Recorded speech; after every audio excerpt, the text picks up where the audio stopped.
C'est plus qu'un métier, c'est vraiment une passion, le digital, accompagner les clients dans la réussite de leurs projets. Et c'est pour ça que je suis allé vers cette voie.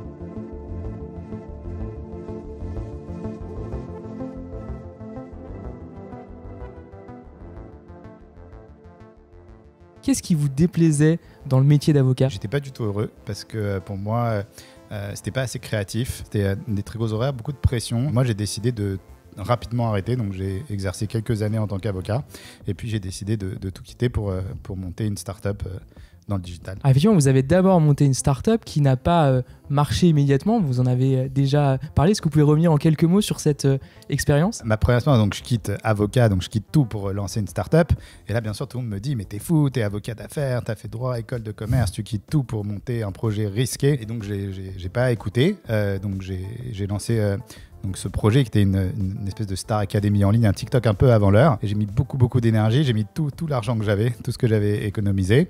Et c'est vrai qu'au bout de 3 ans, ça a été un échec. Donc j'ai dû fermer cette startup. Ça a été vraiment très dur, tant moralement que financièrement. Ce que j'ai pour habitude de dire, c'est que sans cet échec, j'aurais jamais eu les succès d'après, parce que c'est ça qui m'a donné aussi la rage et qui m'a aussi permis de monter en compétence sur le digital. Après, il y a plein de facteurs qui font que ça fonctionne ou ça fonctionne pas, mais quand même on gagne en expérience, et donc c'est ce qui m'a permis après sur les 2 autres aventures d'après de faire des succès. Alors effectivement, vous fondez ensuite Ametix, une agence de conseil que vous revendez en 2018 si mes chiffres sont bons. Pourquoi ne pas avoir voulu continuer la gestion de cette entreprise ? Pourquoi l'avoir cédé assez tôt finalement ? C'est une très bonne question parce que c'était une boîte fantastique. Alors là, pour le coup, autant j'avais bien échoué la première fois, là c'était vraiment un succès formidable. Pour tout vous dire, en fait, on était plusieurs associés et certains voulaient vendre, d'autres voulaient continuer. Et finalement, voilà, on a une super offre du groupe La Poste et donc on a décidé de vendre. Et je regrette pas parce que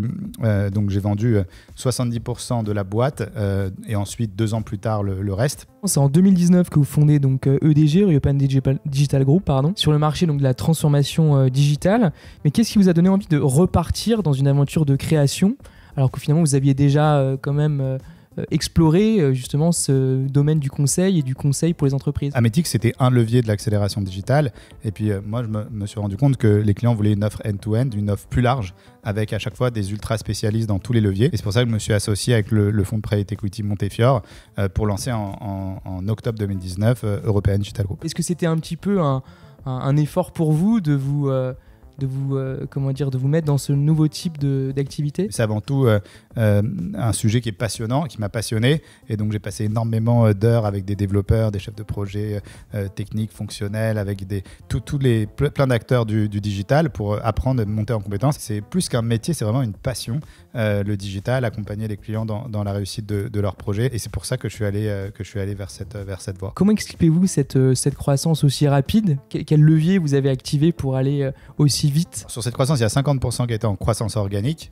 Donc, on a fait une grosse croissance organique et on a aussi 50% qui ont été des rachats. Le succès de DG, il est dû d'une part, on est sur le bon marché au bon moment, hein, l'accélération digitale, la transfo digitale, que ce soit côté IT services ou côté digital marketing, c'est un marché de plus de 80 milliards en France, de plusieurs centaines de milliards en Europe, et je ne parle même pas dans le monde. Et ensuite, je pense qu'on a bien ciblé nos acquisitions. On s'est associé avec des entrepreneurs exceptionnels, et aujourd'hui, on doit avoir près de 2000 clients.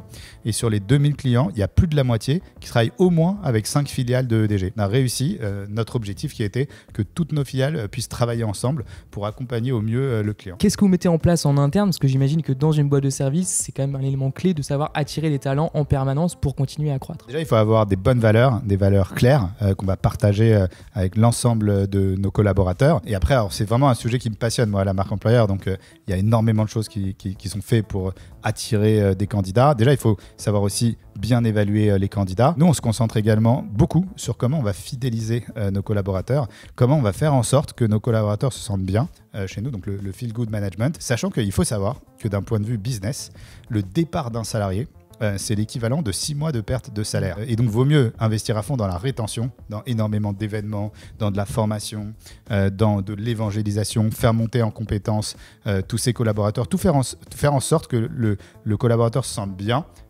Et ça a un impact énorme sur les performances d'une entreprise. Alors la vie d'entrepreneur, c'est quelque chose qui doit être assez intense, j'imagine très intense. En plus, vous la connaissez depuis quand même maintenant quelques années. Quelle est votre journée type aujourd'hui chez EDG? Alors c'est très varié parce que j'ai plusieurs missions, donc ça dépend vraiment, ça dépend des jours. C'est vraiment très varié. Ça va être un peu des comités, des réunions, des comex, des boards avec les relations aussi, beaucoup de relations avec nos fonds d'investissement. On a 2 fonds, Latour et Montefiore. Ensuite, ça va être beaucoup de commercial. Moi, j'adore être opérationnel et faire du business development. Donc, il n'y a pas une semaine sans que je vois plusieurs clients. C'est très important pour moi de rester au contact des clients pour bien comprendre leurs besoins, pour les accompagner au mieux. Après, il y a toute une partie aussi marketing, il y a des RH. C'est vraiment assez varié comme travail. Donc, il y a du M&A, de la finance, beaucoup, du DRH, du marketing. Donc, c'est super varié. Pensez-vous qu'on peut adresser certains défis de notre temps, comme le dérèglement climatique ou comme beaucoup d'autres, grâce à l'entrepreneuriat? Oui, c'est tout ce qui est tech for good. C'est quelque chose qui permet d'allier d'une part l'entrepreneuriat, le business, mais aussi d'aider. Alors ça peut être le dérèglement climatique, ça peut être l'égalité des chances. Là, récemment, j'ai investi dans une super startup qui s'appelle Famille Relais et qui est une app à disposition des aidants, c'est-à-dire toutes les personnes qui vont aider les personnes dépendantes, les personnes malades. Et donc, c'est une app qui va permettre de coordonner les différents intervenants pour aider des personnes en difficulté. Donc voilà, c'est typiquement le type de boîte qui permet, qui a un super business et une super boîte, et en même temps c'est très éthique. Comment vous voyez votre avenir finalement, alors personnel ou alors l'avenir d'EDG dans les 10 prochaines années par exemple? Quelles sont les grandes perspectives? Quelle est un peu votre feuille de route, votre ambition? Nous, notre ambition elle est très simple, en fait elle est écrite sur le mur, donc c'est to the moon, donc on a une énorme ambition, et surtout chez EDG, nous on a une obsession, c'est la satisfaction client, et donc nous notre objectif c'est que le client soit vraiment ravi, qu'on l'accompagne au mieux.